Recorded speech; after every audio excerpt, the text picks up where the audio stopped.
हम लोग सुन रहे थे चंद्र और सुधा की कहानी। कहानी में बहुत सारे ट्विस्ट आए, बहुत सारी चीजें हुई। परेशान होकर चंद्र ने घर छोड़ दिया। घर छोड़कर वो हरिद्वार की तरफ चला गया। हरिद्वार में कुछ दिन बिताने के बाद जब मन नहीं लगा तो वहां से बस पकड़ ली और बस पकड़ करके पहुंच गया मसूरी। चंद्र ने मसूरी पहुंचकर 2-3 होटल देखे।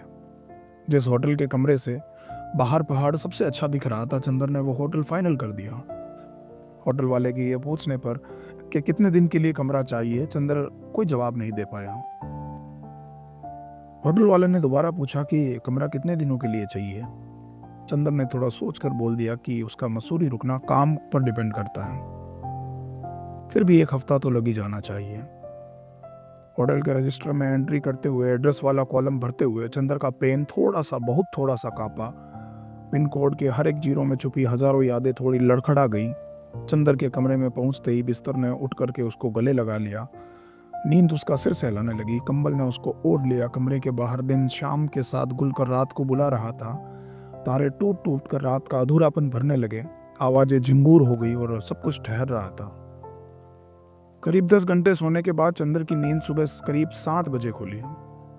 घर से निकलने के बाद ऐसा पहली बार हुआ था कि चंद्र इतनी गहरी नींद से सोया हो। शहरों की नाप तोल वहां रहने वाले लोगों की नींद से करनी चाहिए। शहर छोटा हो या बड़ा, वहां रहने वालों की नींद से होता है। ठिकाना तो कोई भी शहर दे देता है, गहरी नींद कम शहर दे पाते हैं। जो लोग सुबह जल्दी नहीं उठते हैं, वो किसी दिन गलती से जल्दी उठ जाते हैं तो उन्हें लगता है कि सुबह इतनी अच्छी होती है, रोज ही सुबह उठना चाहिए। चंद्र को भी सुबह देखकर लगा कि अभी तक तो वो ना जाने कितनी सुबह का नुकसान कर चुका है। चंद्र ने अपना जैकेट पहना और मसूरी टहलने के लिए निकल गया। दुनिया की तमाम चीज़ों में से जिसका आप भरोसा नहीं कर सकते, उनमें से एक मसूरी का मौसम भी है। कब मौसम साफ हो जाए और कब एकदम से धुंध हो जाए, पता ही नहीं चलता। रोज की तरह दुनिया धीरे धीरे शुरू हो रही थी, ठीक वैसे ही जैसे आज का दुनिया का पहला दिन हो। बच्चे स्कूल जा रहे थे। चाय की दुकानें अभी खुली ही रही थी। कुछ बच्चे, बूढ़े, जवान, सभी शेप और साइज के लोग टहल रहे थे। कुछ बूढ़े इतनी जल्दी जल्दी टहल रहे थे कि जैसे ऐसे ही टहलते टहलते एक दिन जवान हो जाएंगे। कुछ अंकल और आंटी लोग वही बेंच पर बैठकर अनुलोम विलोम कर रहे थे। उधर चाय की दुकान के पास कुछ लोग अखबार पर आंख गड़ाए हुए थे। अपनी शादी के सालों की लंबाई के हिसाब से सड़कों पर दिखने वाले कपल के बीच की दूरी नापी जा सकती थी। थोड़ा ही आगे चलने पर चंद्र को हनीमून इन होटल दिखा। होटल देखकर सुधा की याद आई, फिर सुधा की बात याद आई, फिर सुधा के साथ ने बिताया हुआ वक्त याद आया, फिर सुधा की जिद भी याद आई और सड़क पर खड़े खड़े 1 ही मिनट में चंद्र हनीमून इन के सामने फिर से एक बार अकेला हो गया।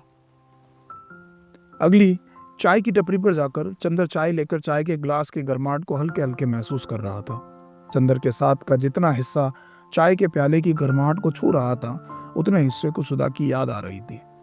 यादें सिर पे मंडाने वाले मच्छरों के झुंड की तरह होती हैं। कभी भी भाग जाओ, वो सिर पे घेरा बनाकर भिनभिनाती रहती है। मसूरी का एक चक्कर लगाने के बाद चंद्र लौट ही रहा था कि पम्मी ट्रेवल्स की दुकान दिखाई पड़ी।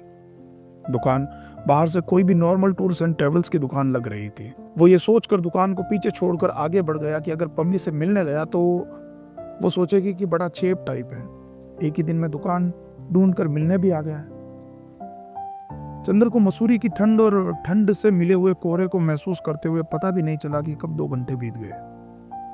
चंद्र को मुंबई के ट्रैफिक की इतनी आदत हो चुकी थी कि मसूरी की सड़कें उसको गोद जैसी लगी। मुंबई की सड़कों पर सुकून नहीं था, पर मसूरी की हर चीज में उसको सुकून दिख रहा था। ऐसा शायद वहां रहने वालों के साथ ना होता हो, लेकिन चंद्र की आंखों में अभी भी मुंबई की सड़कों की बेचैनी अटकी हुई थी। हम सभी का अपना एक फेवरेट शहर होता है जहां हम रिटायर होने के बाद रहना चाहते हैं। कमाल की बात है कि हम उस शहर का पता लगाने के बाद भी कभी वहां पहुंच नहीं पाते। अगर जिंदगी के पते पर पहुंचना इतना आसान होता तो जिंदगी की औकात 2 नंबर के जीके के सवाल भर की होती। आगे बढ़कर चंद्र किताब की एक दुकान पर पहुंचा। दुकान पर किताब को ढूंढते ढूंढते चंद्र को याद आया कि उसको किताब की दुकान पर जाकर घंटों किताब ढूंढना कितना पसंद था। कैसे वो किताब की दुकान पर घंटों टाइम बिता दिया करता था। कई बातें जो हमें बहुत अच्छी लगती है वो हम पता नहीं कैसे एक दिन भूल जाते हैं। दुकान पर करीब वो 2 घंटे बिताने के बाद उसने कुल 8-10 किताबें खरीदी, जिसमें स्किन बॉन्ड की 2 किताबें, मनोहर श्याम जोशी की टाटा प्रोफेसर, अजय की शेखर एक जीवनी, विनोद कुमार शुक्ल की दीवार में एक खिड़की रहती थी, भगवती चरण वर्मा की चित्रलेखा और धर्मवीर भारती की गुनाहों का देवता, और सुरेंद्र वर्मा की मुझे चांद चाहिए थी। दुकानदार ने चंद्र को इतनी किताबें खरीदते देख कुछ नई किताबें सजेस्ट किया, लेकिन चंद्र ने दुकानदार की बात पर कुछ खास ध्यान नहीं दिया। लोग कहते हैं कि किताबें दोस्त होती है। चंद्र अपने कुछ पुराने दोस्तों को पाकर बड़ा खुश था। असल में किताबें दोस्त तब बनती है जब हम सालों बाद उन्हें पहली बार की तरह छूते हैं। किताबें खोलकर अपनी पुरानी अंडरलाइंस को ढूंढ ढूंढ कर छूने की कोशिश करते हैं। किसी को समझना हो तो उसकी सेल्फ में लगी किताबों को देख लेना चाहिए। किसी की आत्मा समझनी हो तो उन किताबों में लगी अंडरलाइन को पढ़ना चाहिए। चंद्र को किताबें खरीदने में करीब 11:30 बज गए, तो उसे अब थोड़ी थोड़ी भूख लगनी शुरू हो गई थी। वो किताब की दुकान के पास ही एक कैफे में जाकर बैठ गया। कैफे साइज में बड़ा था, लेकिन कैफे का मेन्यू छोटा सा था। मुश्किल से 3-4 टेबल, मेन्यू में बस 3-4 तरह के पराठे, 1-2 तरह के सैंडविच और चाय, कॉफ़ी, नींबू पानी, बस इतना ही मिलता था कैफे में। इक्का दुक्का टूरिस्ट बीच बीच में आलू गोभी पनीर के पराठे खाने आते रहते हैं। चंदन ने पराठे और चाय ऑर्डर करके किताबें पलटना शुरू कर दिया था। किताब पलटते पलटते करीब 1 घंटा बीत गया। शहर छोटा हो तो दिन बड़े हो जाते हैं। चंदर आराम से किताब पढ़ने में मशगूल हो गया।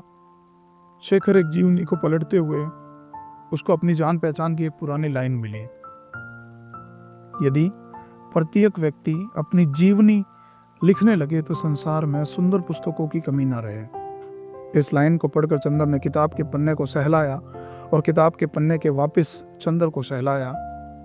ये लाइन कहीं खो न जाए, इसलिए चंदर ने काउंटर वाले लड़के से पेन मांगा और अपनी ज़िंदगी के बारे में सोचने लगा कि उसको अगर अपनी किताब लिखनी हो तो उसका एंड वो क्या लिखेगा। ऐसा कुछ तो उसने किया नहीं है। उसकी कहानी में ऐसा अलग क्या है जो वो बैठ के किसी को सुना पाए। ये सोचकर चंद्र को पहली बार अपने ऊपर कौफ्त हुई। किताबें मज़ा देती हैं और अच्छी किताबें मज़े में पता नहीं कब बेचैनी दे देती है।